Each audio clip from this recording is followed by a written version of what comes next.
Salut à toutes et salut à tous. Bienvenue dans ce nouveau numéro de la Géopathe TV.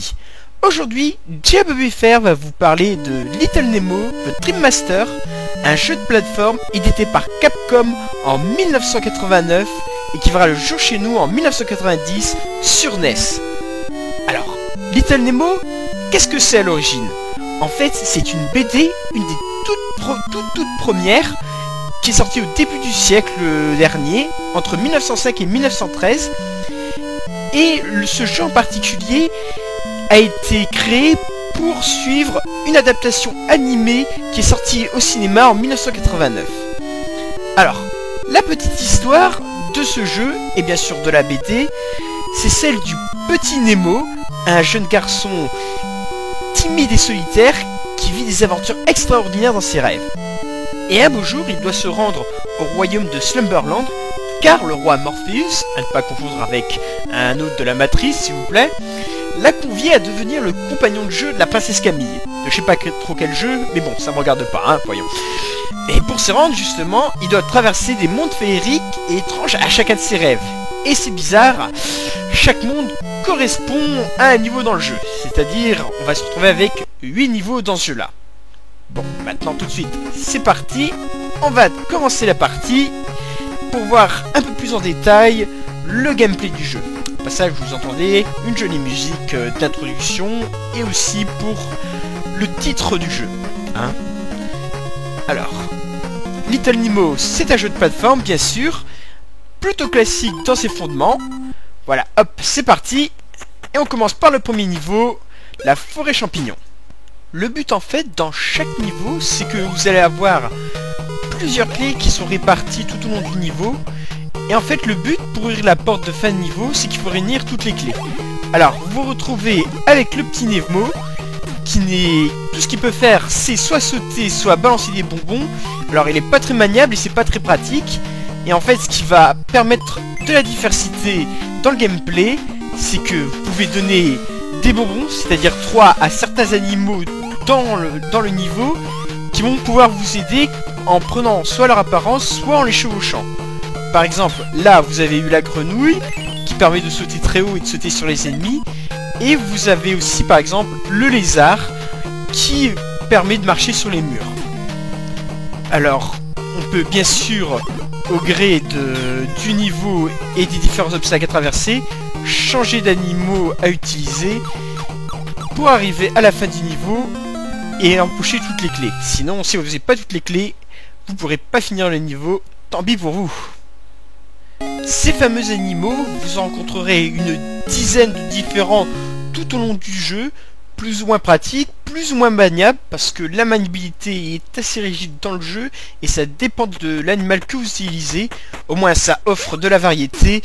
Ça, pour ma part, ça me rappelle un petit peu Super Mario Bros 3. Bon, ici, le monde du jardin des fleurs, avec là, par exemple, le gorille, qui fait à peu près comme le lézard, qui monte sur les murs, mais aussi qui peut donner des coups pour éliminer les ennemis, ce qui est un peu plus pratique. À présent, si on aborde l'aspect technique du jeu, bon, vous voyez que graphiquement, sur ce niveau et aussi sur le niveau précédent, on a le droit à de très jolis décors, en règle générale. La palette graphique de la NES est très bien exploitée, c'est un peu normal pour un jeu qui date de 1989. Mais le bémol qu'il faut remarquer, c'est qu'en termes d'animation, il arrive souvent qu'il y ait trop de sprites à l'écran. Et vous allez me dire, pourquoi, de quoi on se plaint? Et le problème, c'est que la console n'arrive pas à suivre. On a évidemment ça ralentit, on a des clignotements, comme vous pouvez le constater. Et c'est flagrant surtout, par exemple, au troisième niveau, celui avec le parcours du train. Heureusement, ça se rattrape bien sûr au niveau sonore, avec des bruitages jolis et bien coordonnés. Mais le plus important, c'est quand même les musiques qui vous font passer d'agréablement à chaque niveau. Et ils vous feront ressentir la magie et la poésie des rêves enfantins. C'est quand même le plus important quand même dans ce jeu. Si on aborde le niveau de difficulté du jeu, on pourrait avoir l'impression que, étant donné l'univers du jeu et ce à qui il est réservé, le jeu doit pas être trop difficile, mais en fait c'est pas forcément si évident que ça, parce que déjà de une, vous avez une maniabilité qui est assez rigide, des phases de plateforme pas si évidentes, comme par exemple là, le niveau 3, où le parcours du train, qui, lui, celui-là m'a bien fait cauchemarder pendant mon enfance, croyez-moi, c'est pas forcément évident, il est vraiment difficile. Et aussi, vous avez des ennemis coriaces qui reviennent très souvent, comme par exemple ici, avec les avions ou encore les montgolfières dans ce niveau. Et le problème, c'est que vous pouvez prendre ça comme un défi, soit vous pouvez être très vite rebuté par tous ces aspects du jeu. Mais je vous rassure, moi personnellement, j'en ai gardé un très bon souvenir. Sinon, je vous aurais pas fait ce test sur la GameOpad TV, bien sûr. Alors, un bon jeu, bien réalisé, fait par Capcom, qui à l'époque se moquait pas trop du client. Enfin, pas trop. Aujourd'hui, c'est quand même un peu moins évident, hein, je vous l'accorde. Hein, Capcom, c'est des hauts et des bas. Là, c'est plutôt du haut. Bon, là, ça va. Hein. Bon, donc, en conclusion, quelle note accorder à ce jeu? Alors, de bons aspects, par exemple au niveau de la réalisation, au niveau de la musique, un gameplay plutôt classique, pas forcément révolutionnaire, et aussi des défauts avec des ralentissements, des clignotements et un gameplay plutôt rigide.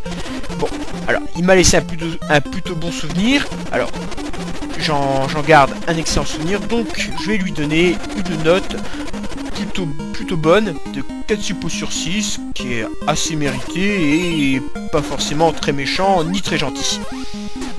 Sur ce, j'espère vous revoir pour un prochain numéro de la GameOpad TV. Je vous souhaite un bon jeu, faites de beaux rêves, ciao!